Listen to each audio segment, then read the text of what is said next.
Well, that sucked. Wow. Okay. Um, I I don't know what really I'm supposed to say here. So let's try to wrap this up quickly so I can get home and get warm because it is cold outside. Welcome back, everybody, to the Devils post-game report.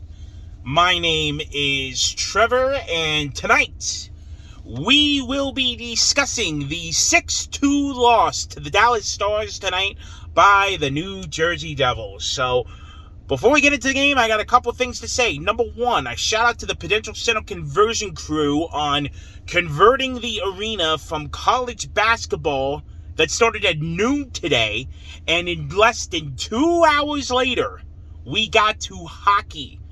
Right as I got in the doors tonight, they were putting on the finishing touches, and that crew had a limited amount of time to get it done because the college basketball game Seton Hall went into triple overtime. And on a doubleheader day, that is what you do not want to see, despite it being a good game. Unfortunately, the Pirates did lose. But nevertheless, shout out to the conversion crew from flipping from basketball to hockey in that limited amount of time. You guys are the real MVPs, because without you guys, we don't have a playing service. So, credit to all of them. Number two, the more important thing tonight, the Ring of Honor night for Sergey Brylin. Very great ceremony. They put on a fantastic job tonight. All the alumni that showed up, all the alumni that got to send video messages that couldn't make it tonight, the gifts, the actual Ring of Honor, I want to call it a structure, but it's permanent place in the arena that shows that Mr. Brylin, Sergey Brylin, is now part of the Devils Ring of Honor. So, congrats to him. Deserving of it. One of only 5 players to win all 3 Stanley Cups with the Devils. So, it was just a great ceremony. Everyone on their feet for him. Unfortunately, after that, the good times ran out, and it's sad. You're inducting this great player in franchise history, and you come out and play like that. I get it's a back-to-back, and you guys struggle with those this year. But guys, all the alumni that were there, you do that? Really? Just disappointing. Really disappointing that they just got beat down to a pulp. That's all there is to it. This team got beat down. And you know what's funny? They were playing good early on.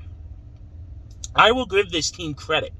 For the first period, it was dead even in terms of scoring chances for either team. Shots on goal were about even. Good scoring chances by each team. I know Dallas was up 2-0 at one point. But I couldn't complain with how they were performing, especially after playing last night in Columbus.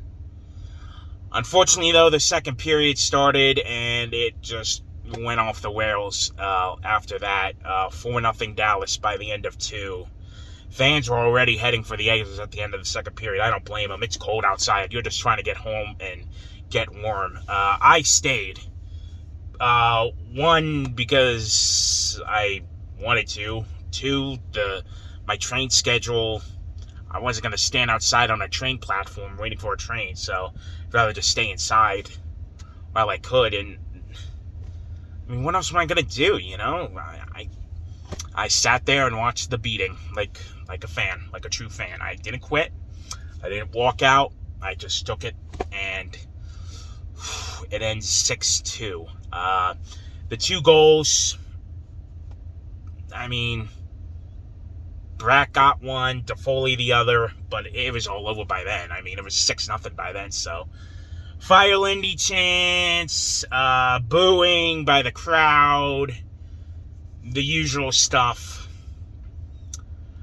I am at a point now where I don't think Lindy Ruff is going to get fired this season. I really don't. And I know that's going to disappoint a lot of people, but what are you going to do by firing a coach now when I don't think the season's going to be what you thought it would be? What good does that do?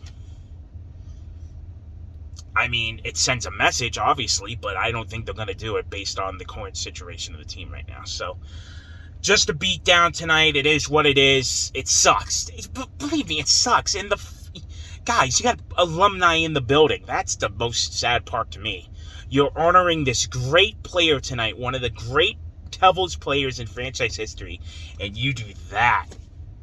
6-2. Ugh, terrible. 6-0, really. 2 goals meant nothing at the end, but nevertheless, on to the next one, and that'll be Monday night, the last home game before the All-Star break. So Monday will be the last little Devils video. Post-game report-wise, I am planning a All-Star break breakdown of where the team is at and my thoughts going forward on the rest of the season. So expect that during the All-Star break itself. But Monday night, the Vegas Golden Knights, the defending Stanley Cup champions, are in town. So that's always a good one. I have seen Vegas every time since they have formed. Ever since they have formed into the league, I have seen them every time when they come to New Jersey. It's always a fun matchup. Love seeing Vegas. I support that franchise, and I have some good friends who are Vegas Golden Knight fans. So, so that'll be Monday, and after that, a short little break, and then All-Star break time. So, we'll see what happens. Hopefully, they could go on a high note at home before hitting the road for 2 more games before the All-Star break, but that'll be then. For now, though, I am going to get home and warm up. Hope everyone is just staying warm here in the tri-state area. We got hit hard these past couple days here with almost sub-zero temperature in the teens and a bad snowstorm the other day. But roads are fine. I was able to travel travel well. No, roads are perfectly fine. So shout out to all the snow plowers out there, New Jersey Department of Transportation. You guys rock. But yeah. I'm going to go home and get heated up. So that's going to do it for this one. Thank you all for watching. My name is Trevor, and I will see you for the next one. Again, I have to take off my gloves to stop on the camera. See you all Monday.